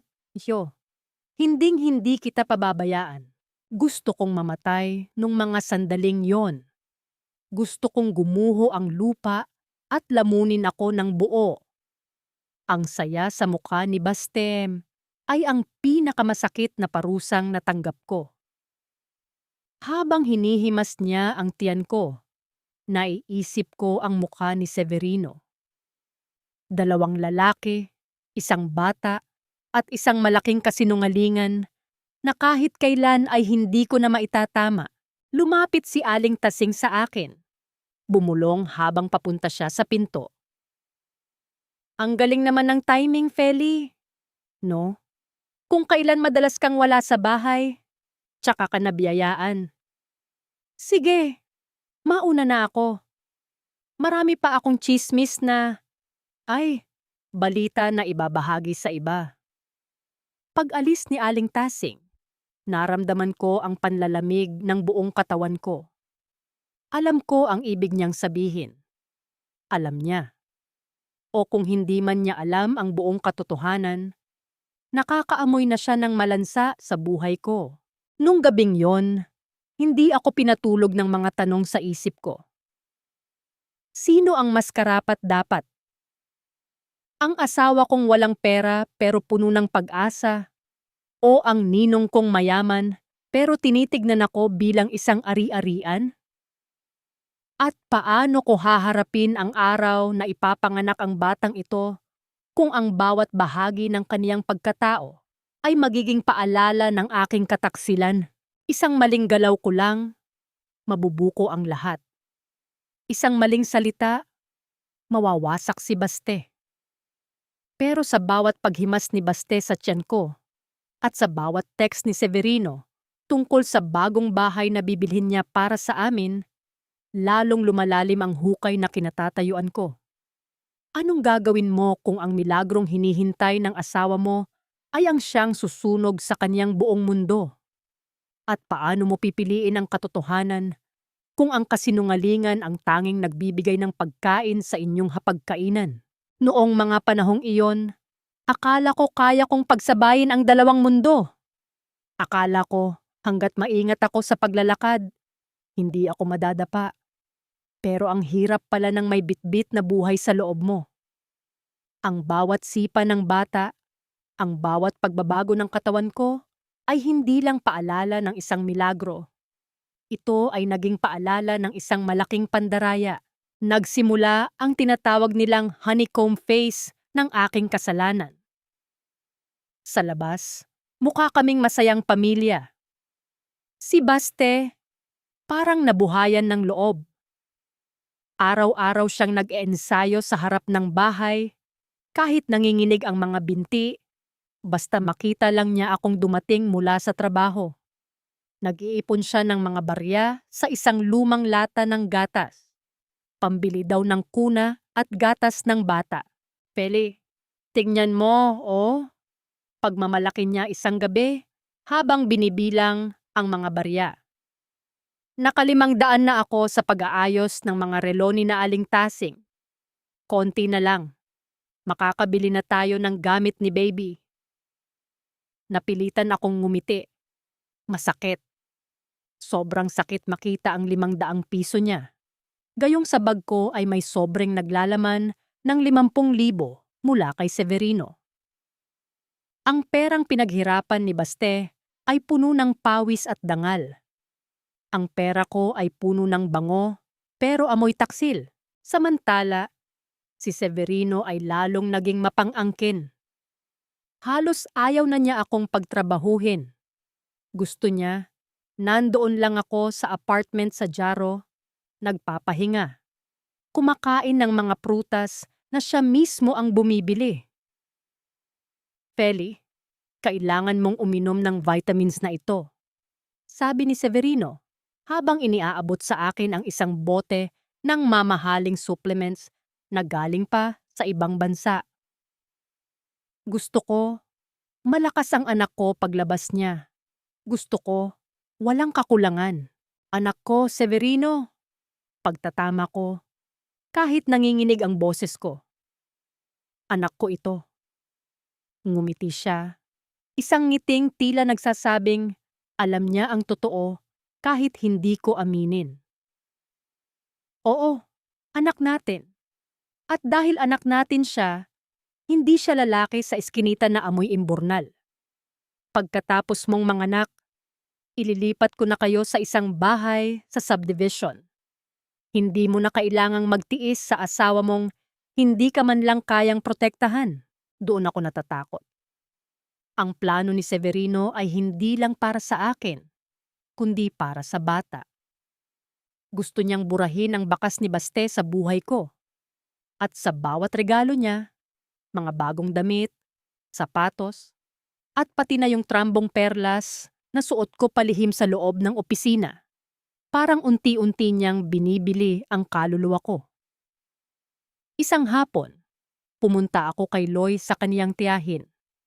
Kailangan ko ng alibay dahil isasama ako ni Severino sa isang espesyalistang doktor. Roy, pwedeng sabihin mo kay Baste na may tinatahi tayong uniforme kaya ako gagabihin? Pakiusap ko. Hindi sumagot si Loy. Nakatitig lang siya sa tiyan ko na medyo halata na. Ibinaba niya ang kuting na hawak niya at lumapit sa akin. Feli, hanggang kailan? Tanong niya. Nakikita ko si Baste sa labas ng bahay niyo. Tuwang-tuwa siya. Ipinagmamalaki niya sa lahat na magiging tatay na siya. Alam mo bang pati ang kuraparoko ay sinabihan niya na? Alam ko, Loy. Pero anong gagawin ko? Sabihin ko ang totoo? Papatayin ko ba siya sa sama ng loob? Mas papatayin siya ng kasinungalingan, Feli. Matigas na sabi ni Loy. At si Aling Tasing, mag-ingat ka. Noong isang araw, tinatanong niya ako kung bakit daw laging may itim na sasakyang humihinto sa kanto bago ka bumaba. At yung perlas na nakita niya sa'yo nung isang linggo, hindi niya iyon tinatantanan. Anong perlas? Kabakong tanong. Yung brooch na nahulog mo yata sa labas ng gate niyo. Nakita niya, Feli. Pero swerte mo, nakuha ko agad bago niya malapitan. Pero nakita niya ang kislap. Hindi tanga si Aling Tasing. Ang mata niyan, mas matalas pa sa karayom ko. Inabot ni Loy sa akin ang trambong perlas. Nanginginig ang kamay ko habang kinukuha ito. Paano ko naging ganito kabaya? Feli, hawak ni Loy sa balikat ko. Itigil mo na ito bago pa lumabas ang bata. Habang maaga pa, pumili ka na. Hindi mo kayang upuan ang 2 silya ng sabay. Mahuhulog at mahuhulog ka. Umuwi akong balisa. Pagdating ko sa kanto, laking gulat ko nang makita ko ang wheelchair ni Baste na nasa labas ng gate. Naghihintay siya. Madilim na at malamig ang simoy ng hangin. Baste, bakit nasa labas ka? Hinihintay kita, Feli, sabi niya. May hawak siyang maliit na supot. Bumili ako ng kakanin kay Aling Tasing. Sabi niya, paborito mo daw ito kapag naglilihi ka. Tumingin ako sa kabilang kalsada. Nandoon si Aling Tasing, nagdidilig ng halaman kahit gabi na. Nakatingin siya sa amin, nakangiti. Isang ngiting parang nagsasabing, alam ko ang sikreto mo, Feli. Salamat, Baste, sabi ko. Pero ang tingin ko ay nanatili kay Aling Tasing. Nung gabing iyon, habang kumakain kami ng kakanin, biglang humawak si Baste sa tiyan ko. Kasabay niyon, gumalaw ang bata. Malakas. Isang sipa na naramdaman naming dalawa. Feli, gumalaw siya. Naramdaman ko. Sigaw ni Baste sa tuwa. Niyakap niya ang tiyan ko at humagulgol siya. Salamat, Lord. Salamat at binigyan niyo ako ng rason para mabuhay. Sa sandaling iyon, tumunog ang cellphone ko sa loob ng bag. Isang text mula kay Severino. Good night, my light. Nakabili na ako ng crib. Bukas, tignan natin sa apartment. Nasa pagitan ako ng dalawang lalaking nagmamahal sa batang ito. Ang isa ay nag-aalay ng kakanin at barya. Ang isa ay nag-aalay ng mansyon at perlas. Pero sa bawat tibok ng puso ng anak ko, isa lang ang tanong na bumibingi sa akin. Kapag binuksan na ng batang ito ang kaniyang mga mata, sino ang makikita niya? Ang amang tapat pero lumpo? O ang amang mapang-abuso pero mayaman? At ako, paano ko titingnan ang sarili ko sa salamin pagkatapos ng lahat ng ito? Kung ikaw ang nasa lugar ko, pipiliin mo ba ang seguridad ng pera para sa kinabukasan ng anak mo? O ang katotohanang wawasak sa huling pag-asa ng asawa mo? Kung tatanungin mo ako kung ano ang tunay na amoy ng kasalanan, hindi iyon amoy ng asupre o amoy ng apoy.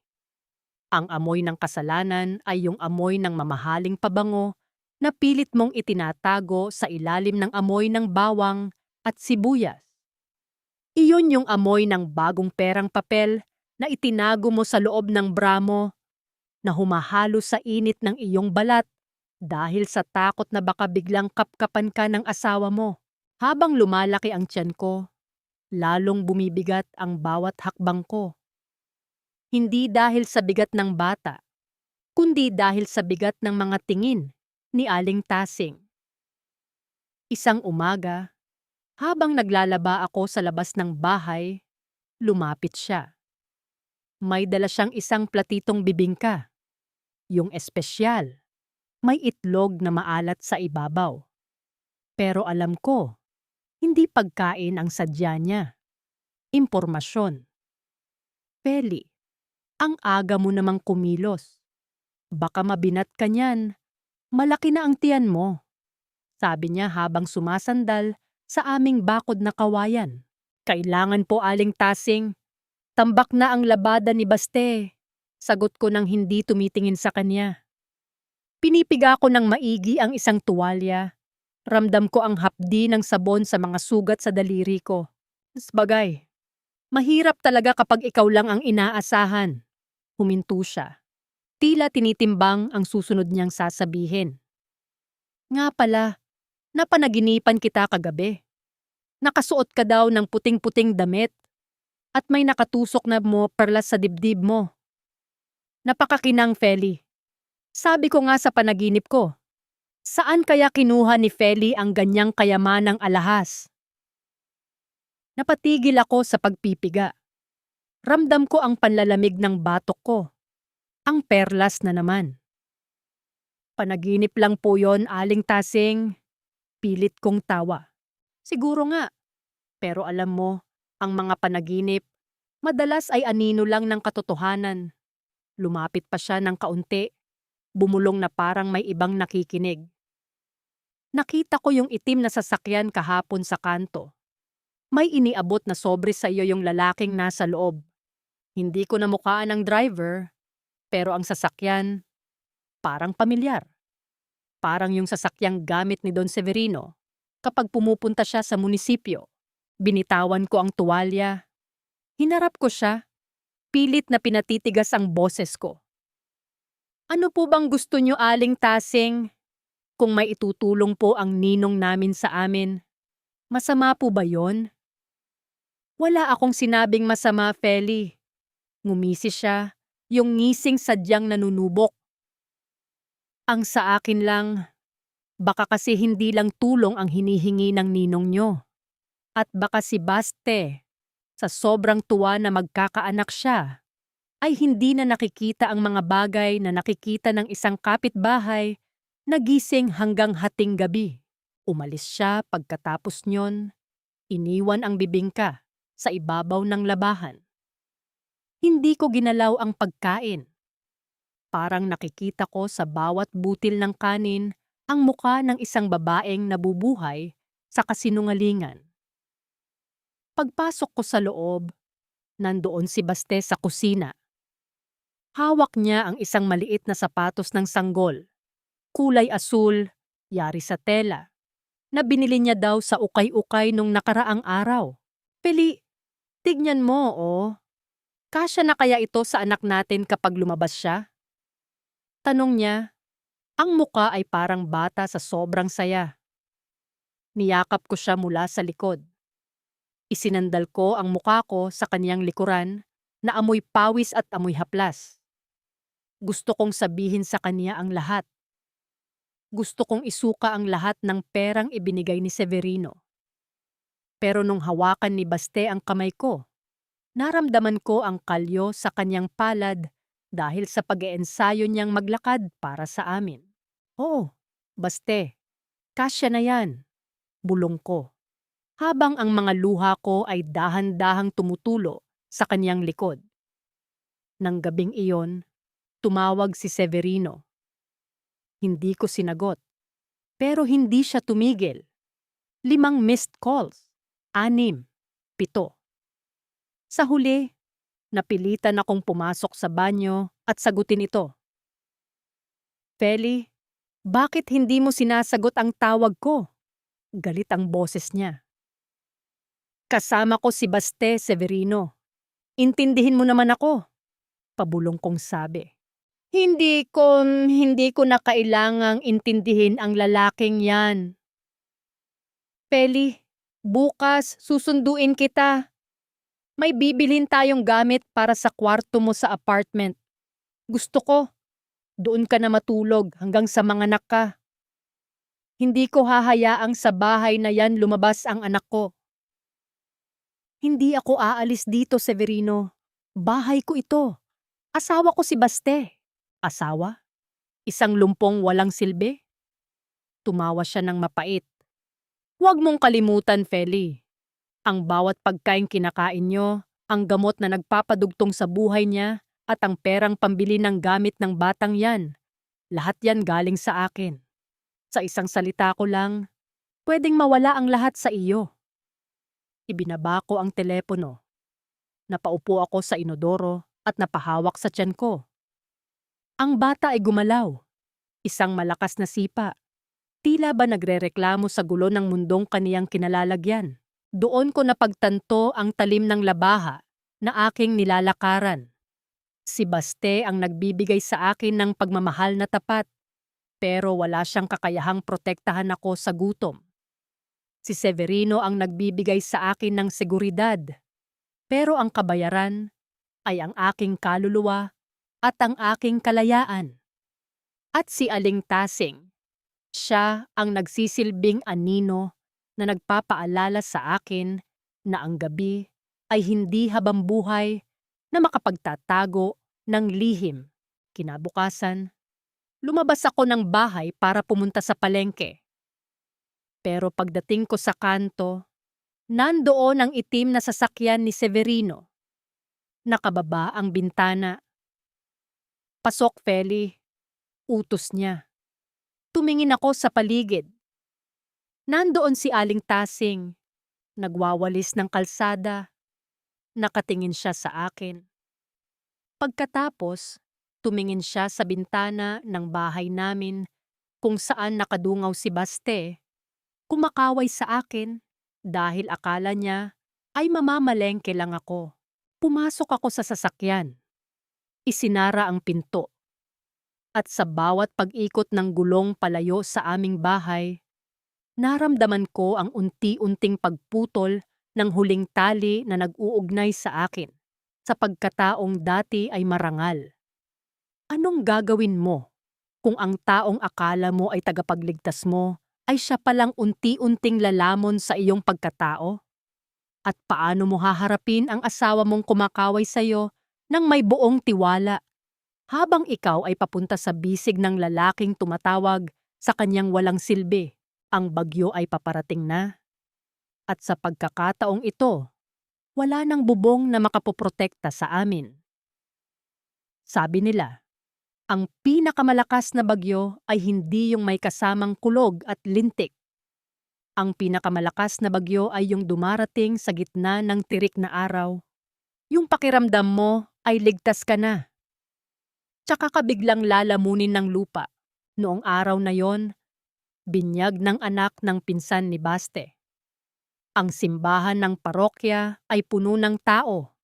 Puno ng ingay ng mga batang umiiyak at amoy ng natutunaw na kandila at insenso. Suot ko ang isang maluwag na bestido, kulay asul, tila ba nagpapanggap na ang lahat ay payapa. Pero sa loob ng bag ko, ramdam ko ang bigat ng cellphone ko na kanina pa bino-vibrate ni Severino. Nasa gilid kami, si Baste sa kanyang wheelchair, suot ang kanyang pinakamagandang barong na medyo maluwag na sa kanya. Masaya siya. Kanina pa siya nakikipagkamay sa mga kamag-anak. Ipinagmamalaki ang tiyan ko. Ipinagmamalaki ang milagro naming dalawa. Feli, tignan mo yung bata. Bulong ni Baste sa akin habang itinuturo ang sanggol sa harap ng altar. Konti na lang. Tayo na ang nakatayo dyan. Lalakad ako, Feli. Hahawakan ko ang anak natin habang binibinyagan. Ngumiti ako. Pero ang mga mata ko ay nakapako sa pintuan ng simbahan. At doon ko siya nakita, si Don Severino. Hindi siya dapat nandoon. Hindi siya imbitado. Pero pumasok siya na parang siya ang may-ari ng buong parokya. Suot ang kaniyang itim na coat. Dire-diretso siyang naglakad patungo sa aming kinaroroonan. Ang bawat hakbang niya sa lumang tile ng simbahan ay parang tunog ng hatol na bitay sa pandinig ko. Don Severino, gulat na sabi ni Baste nang makalapit ang matanda. Anong ginagawa niyo rito, Ninong? Nabalitaan ko ang binyag. Gusto ko lang magbigay ng donasyon sa simbahan.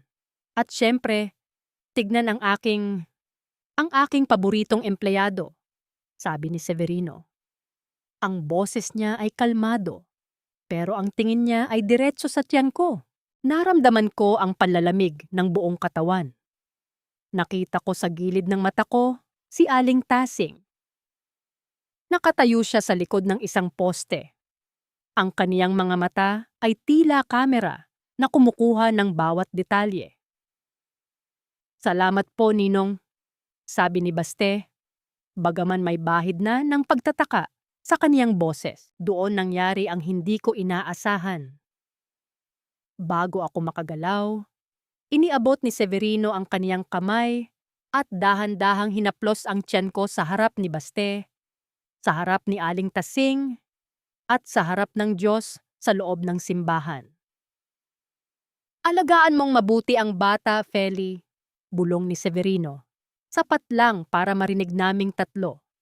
Dahil alam nating dalawa kung gaano siya kahalaga sa akin. Ang katahimikan na sumunod ay nakakabingi. Nakita ko ang pagbabago sa mukha ni Baste. Ang ngiti niya ay dahan-dahang natunaw, pinalitan ng isang hitsura na hindi ko kailanman malilimutan. Ang hitsura ng isang taong unti-unting namamatay habang dilat ang mga mata. Feli, anong ibig niyang sabihin? Mahinang tanong ni Baste. Wala, Baste. Nagbibiro lang si Ninong, pilit kong sabi. Pero ang boses ko ay nanginginig. Hindi sumagot si Baste. Tumingin lang siya kay Severino.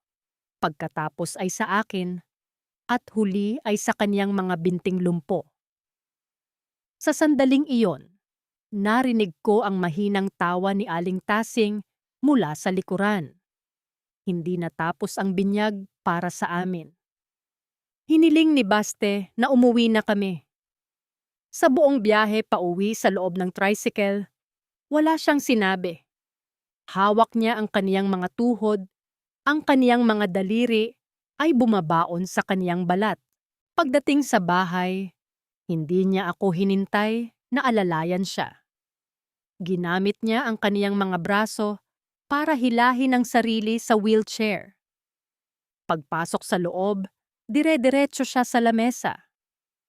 Nandoon ang isang maliit at gusot na papel. Ang resibo mula sa tiyak na tahiin ni Loy. Iyon ang resibo ng check-up ko sa mamahaling ospital, kung saan nakasulat ang pangalan ng nagbayad, Don Severino Alcazar. At sa ilalim nito, may isang note mula kay Loy na nakasulat, "Feli, dumaan dito si Baste kanina. Hinahanap ka. Naiwan mo ito sa bulsa ng tinatahi kong uniforme mo." Dahan-dahang lumingon sa akin si Baste. Hawak niya ang resibo, nanginginig ang kaniyang buong katawan. "Magkano, Feli?" tanong niya. Ang boses niya ay hindi pa sigaw. Mas masakit yon. Mahina lang. Parang hinihiwa ang hangin. "Baste, hayaan mong magpaliwanag ako. Magkano ang halaga ko? Magkano ang halaga ng pagkatao ko para ipagpalit mo sa matandang yan?" Itinaas niya ang resibo. 100,000? Isang apartment? O sapat na ba ang isang trambong perlas para makalimutan mong asawa mo ako? Ginawa ko yon para sa'yo. Para sa gamot mo. Para sa kinabukasan ng anak natin. Sigaw ko. Ang mga luha ko ay tuloy-tuloy na sa pag-agos. "Anak natin?" Tumawa si Baste ng mapait. Isang tawa na mas masakit pa sa sampal. "Feli, huwag mo na akong gaguhin." Narinig ko siya sa simbahan. Nakita ko kung paano kanya hawakan. Ang batang yan, hindi sa akin yan, di ba? Hindi sa akin ang milagrong ipinagdarasal ko gabi-gabi. Napaluhod ako sa harap niya. Niyakap ko ang kanyang mga binti na walang nararamdaman. "Baste, patawarin mo ako. Hindi ko sinasadya. Naguguluhan lang ako. Pagod na ako. Pagod?" Hinila niya ang kanyang binti palayo sa akin. Dahilan para masubasub ako sa sahig. Lahat tayo pagod, Feli. Pero hindi lahat tayo ay nagbebenta ng kaluluwa. Mas gugustuhin ko pang mamatay sa gutom kaysa mabuhay sa perang galing sa pangangaliwa mo. Binitawan niya ang resibo. Pinanood ko itong dahan-dahang lumipad sa sahig. Parang isang puting bandila ng pagsuko. "Umalis ka na, Feli," sabi niya, habang nakatingin sa kawalan. "Baste, parang awa mo na." Sabi ko, "Umalis ka na." Doon na siya sumigaw. Ang boses niya ay yumanig sa buong barong-barong namin. "Pumunta ka na sa kanya! Doon ka sa mansyon niya! Doon ka sa mga perlas niya! Pero huwag mo nang itutapak ang paa mo sa bahay na ito. At ang batang yan, huwag mo nang sasabihing may tatay siyang nagngangalang Baste." Lumabas ako ng bahay na humahagulgol. Ang ulan ay nagsimula ng bumuhos. Malakas. Tila nakikiramay sa pagkawasak ng aking mundo. Sa kanto, nakita ko si Aling Tasing na nakadungaw sa bintana, may hawak na kape, nanonood sa bawat hakbang ko palayo. Anong gagawin mo kung ang lahat ng sakripisyong akala mo ay para sa pag-ibig ay siya palang naging mitya ng kaniyang kamatayan? Habang naglalakad ako sa ilalim ng ulan, hawak ang tiyan ko, wala akong ibang nararamdaman kundi ang lamig. Ang lamig ng katotohanang sa huli. Wala akong pinili, kundi ang sarili kong takot. At ang perlas na suot ko. Ngayon ko lang naramdaman ang tunay nitong bigat. Para itong isang malaking bato na nakatali sa leeg ko, hinihila ako pababa sa kailaliman ng dagat na ako rin ang may gawa. Sino na ako ngayon? Hindi na ako asawa. Hindi na ako inaanak. Ako na lang si Feli, isang babaeng may dalang buhay. Pero patay na ang puso. Hindi ko alam kung saan ako pupunta. Kay Severino? Sa apartment na amoy lavender, pero parang kulungan? O hahayaan ko na lang na lamunin ako ng dilim ng gabi? Ang bawat patak ng ulan ay tila tanong na hindi ko masagot. Masaya ka na ba, Feli? Nakuha mo na ang gusto mo, di ba? Ngayon paano mo babayaran ang utang na hindi pera ang kailangan? Nakatitig ako sa puting kisame ng apartment sa Jaro. Napakabango ng silid. Amoy ng mamahaling kandila na ipinadala ni Severino. Pero sa ilong ko, ang tanging amoy na nanunuot ay ang amoy ng sampagwita na inabot sa akin ni Baste noong gabing iyon. Yung sampagwitang lanta, mura, pero totoo. Dito sa apartment na ito, lahat ay mahal, lahat ay maganda, pero pakiramdam ko ay nasa loob ako ng isang punerarya.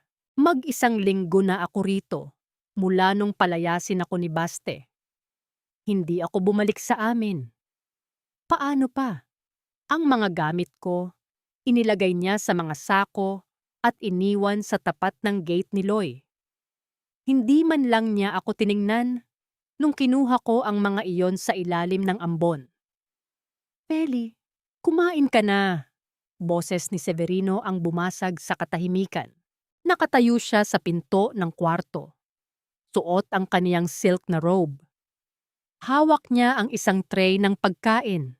Sopas na may gatas, prutas, at gatas na para sa buntis. Lumapit siya at naupo sa tabi ko. Hinaplos niya ang buhok ko, pero sa pagkakataong ito, hindi ako kinilig. Nasusuka ako. Nasusuka ako sa bawat haplos niya dahil alam kong ang bawat dampi ng kaniyang balat ay may katumbas na resibo. Hayaan mo na ang lalaking yon, sabi ni Severino habang sinusubuan ako. Dito, ligtas ka. Dito, hindi mo kailangang maglaba o magluto.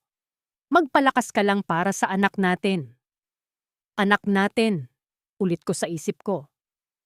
Yung salitang dati ay nagbibigay sa akin ng pag-asa. Ngayon ay parang isang kadena na nakatali sa leeg ko. Tumingin ako sa bintana. Mula rito sa subdivision, hindi mo makikita ang eskinita namin. Hindi mo maririnig ang hiyaw ng mga bata o ang ingay ng wheelchair ni Baste. Napakatahimik. Pero sa loob ng ulo ko, napakaingay. Naririnig ko ang boses ni Aling Tasing na ibinibida sa buong barangay ang tungkol sa kabit ni Don Severino. Naririnig ko ang paghikbi ni Loy na nasaktan dahil ginamit ko siyang panakip-butas. Severino, tawag ko, ang boses ko ay tuyot. Anong mangyayari kapag nanganak na ako? Anong sasabihin mo sa mga tao? Sa simbahan? Sa asawa mo sa kabilang buhay? Tumigil siya sa pagsubo. Ang kaniyang mga mata ay naging matigas. Wala silang kailangang malaman. Ang mahalaga, nasa akin ang anak ko. Maglalagay ako ng mga bodyguard dito. Walang makakalapit sa iyo. Lalaki ang bata na may lahat ng luho na hindi maibibigay ng lumpong yon. Doon ko napagtanto ang pagkakamali ko. Akala ko, si Severino ang pinto palabas ng impyerno. Hindi ko alam na siya pala ang kabilang pinto ng mas malalim pang bilangguan. Gusto niyang angkinin ang bata, hindi dahil sa pagmamahal, kundi dahil sa pride. Dahil gusto niyang patunayan na kahit matanda na siya, Kaya pa rin niyang magkaroon ng bunga. Isang bunga na galing sa asawa ng ibang lalaki. Kinuha ko ang cellphone ko nang umalis siya. Binuksan ko ang Facebook. At doon, nakita ko ang isang post mula sa page ng aming parokya. Isang anunsyo tungkol sa pag-alis ni Don Severino sa konseho ng simbahan dahil sa personal na dahilan. Ang mga comments sa ilalim ay puno ng mga parinig at tsismis. Akala mo banal? Yun pala ay mapagsamantala. Kawawa naman yung asawang lumpo. Pinagtulungan ng mayaman at ng asawang Makati. Binitawan ko ang phone. Napahawak ako sa tiyan ko. Gusto kong humingi ng tawad sa batang nasa loob ko. Anak, patawarin mo ako. Dinala kita sa mundong ito hindi para maging pag-asa, kundi para maging bunga ng isang pagkakasala na habang buhay mong dadalhin. Nang gabing iyon, hindi ako makatulog. Tumayo ako at naglakad-lakad sa apartment. Napunta ako sa banyo. Tumingin ako sa salamin. Hindi ko na makilala ang babaeng nakaharap sa akin. Ang mga mata ko ay lubog, ang balat ko ay maputla, at ang trambong perlas. Ang perlas na ibinigay ni Severino ay nakapatong sa lababo. Kinuha ko ang perlas. Pinagmasdan ko ito sa ilalim ng ilaw. Ang kinang nito ay tila nangungutya. Itinapon ko ito sa loob ng inodoro at pinanood kong lamunin ng tubig ang huling piraso ng aking luho. Sa sandaling iyon, naramdaman ko ang isang matinding pananakit sa aking puson. Isang sakit na kakaiba.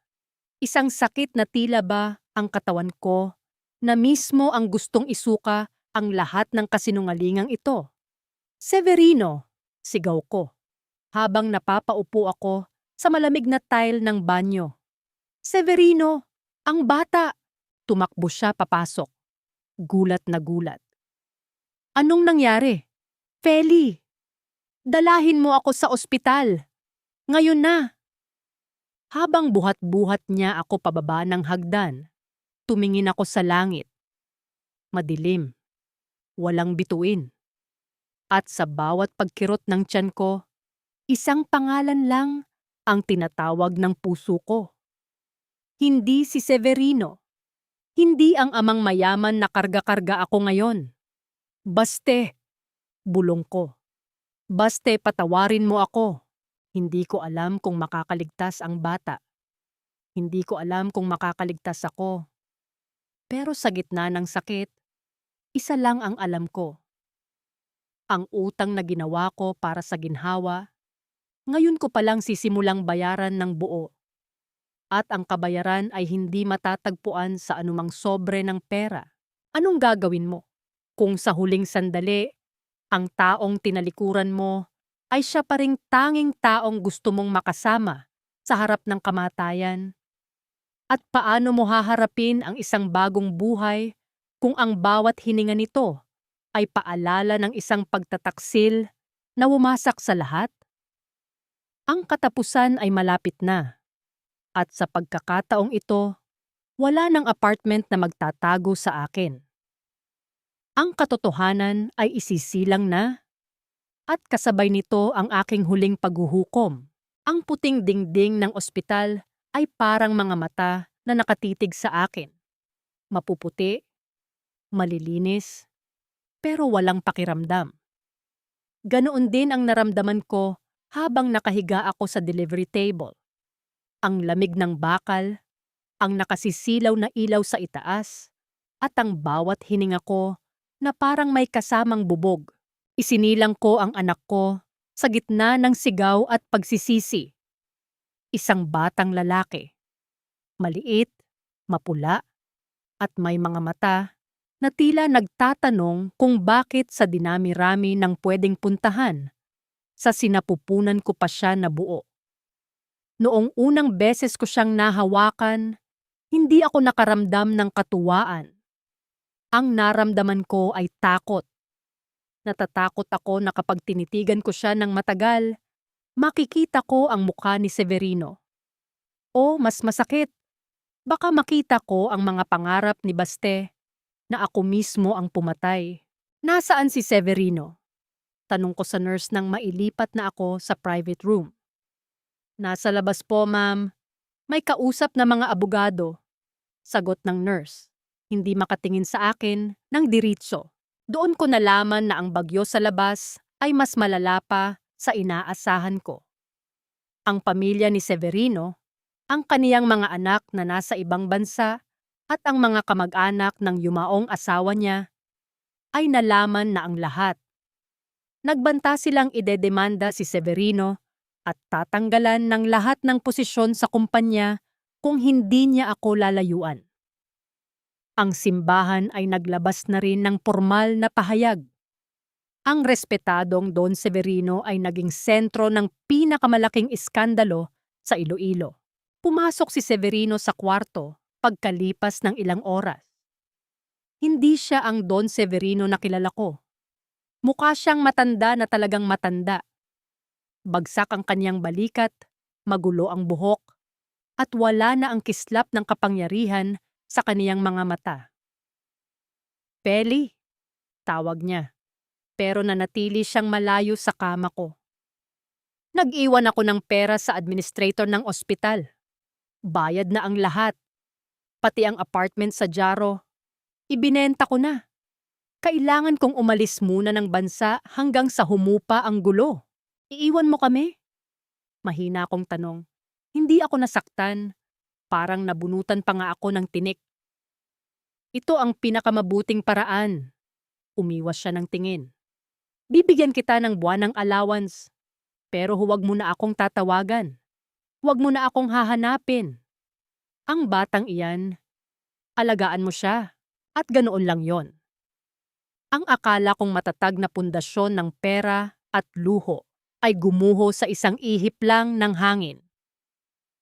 Noong isara ni Severino ang pinto, alam ko na hindi na siya babalik. Ginamit niya ako para maramdamang buhay pa siya. At ngayong nanganib ang kaniyang pangalan, itinapon niya ako na parang basahang madumi.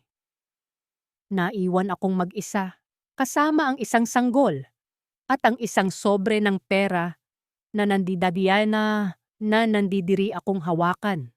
Pero ang pinakamatinding sandali ay nung hapon na yon. Bumukas ang pinto at narinig ko ang pamilyar na tunog, ang ititit ng gulong ng isang wheelchair na may kalawang. Si Baste. Nakauniporme siya ng pang-ospital. Mukhang kumuha ng lakas para lang makarating dito. Tumigil siya sa paanan ng kama ko. Tiningnan niya ako. Pagkatapos ay tumingin siya sa sanggol na natutulog sa loob ng plastic crib. Hindi ako makahinga. Gusto kong magtago sa ilalim ng kumot. Baste, tawag ko, ang boses ko ay halos hangin na lang. Matagal siyang nanahimik. Tinitigan niya ang bata. Nakita ko ang panginginig ng kaniyang mga panga, ang paghigpit ng hawak niya sa gulong ng kaniyang wheelchair. Kamukha mo, mahina niyang sabi. Walang galit, walang puot. Isang matinding lungkot lang na parang mas mabigat pa sa kamatayan. Sana naging sapat ako, Feli. Sana hindi ka napagod ng ganyan. Baste, patawarin mo ako. Pakiusap, patawarin mo ako. Humagulgol ako. Bawat hikbi ay parang humihiwa sa tahi ng tiyan ko. Ang bata, walang kasalanan ang bata, sabi niya, habang dahan-dahang inuurong ang kaniyang wheelchair palayo. Pero kailangan nating bayaran ang mga utang natin, Feli. Ikaw sa sarili mo at ako sa pagkukulang ko.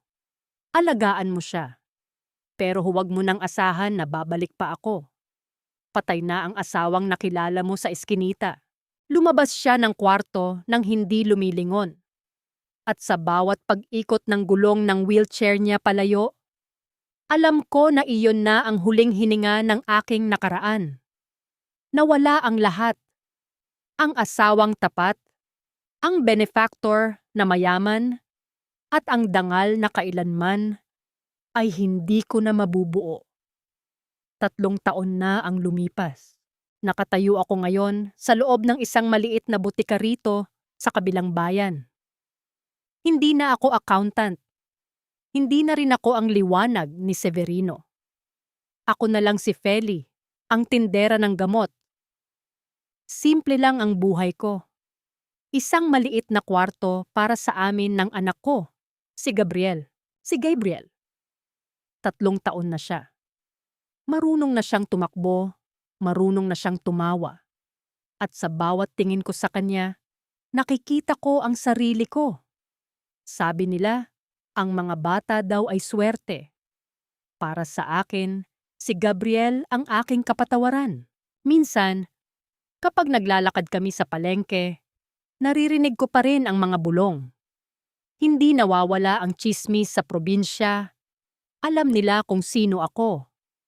Alam nila ang kwento ng ninong at ang inaanak. Pero hindi ko na sila pinapansin. Ang bawat hapdi ng mga tingin nila ay tinatanggap ko bilang bahagi ng aking penidensya. Balitang ko. Si Don Severino ay pumanaw na sa ibang bansa nung nakaraang taon. Walang naiwan sa akin.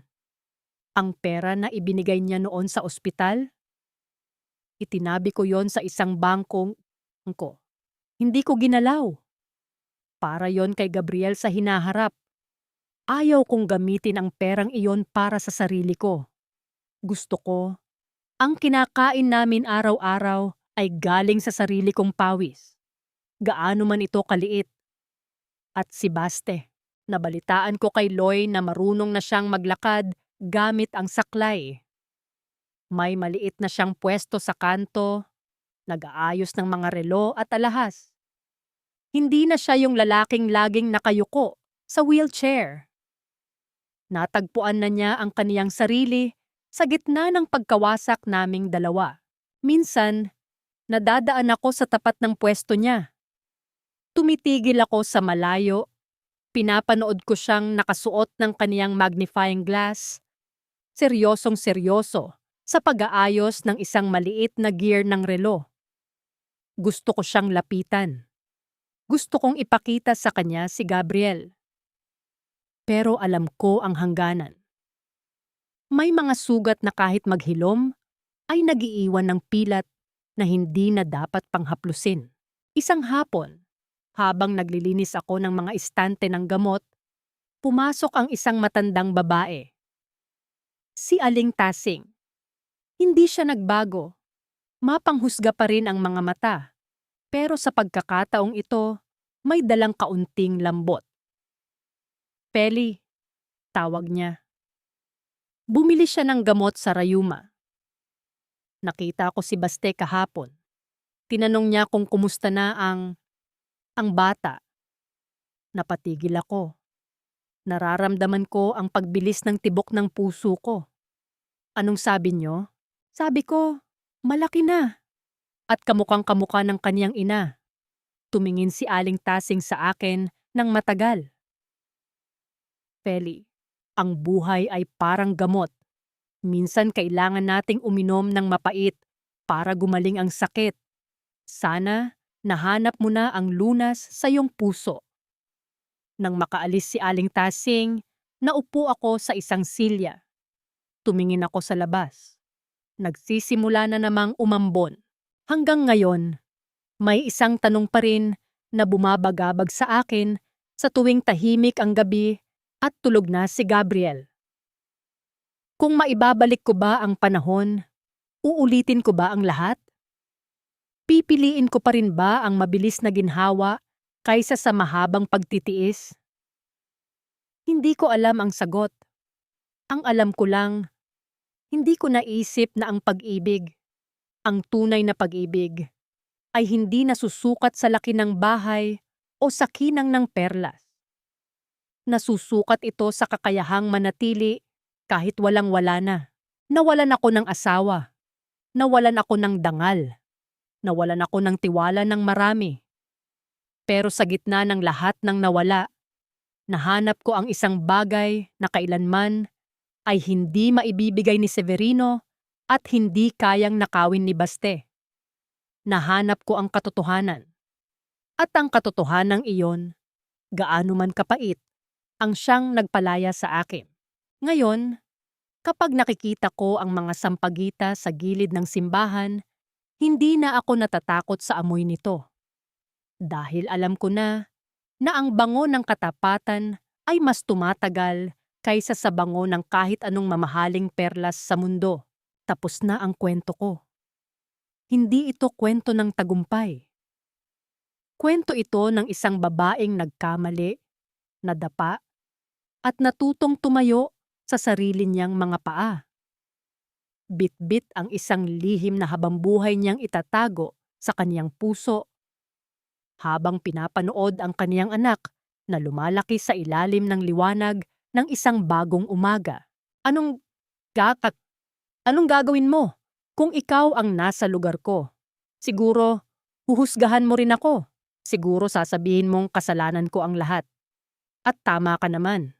Pero sana, bago mo isara ang audio na ito, tanungin mo rin ang sarili mo. Sa gitna ng gutom at pagod, sigurado ka bang hindi ka kakapit sa kahit anong kamay na mag-aalok sa iyo ng ginhawa? Kahit alam mong ang kamay na iyon ay ang siyang hihila sa iyo pababa sa impyerno? Ang buhay ay isang serye ng mga desisyon. At ang sa akin ay natapos na sa isang mapait na pagkilala.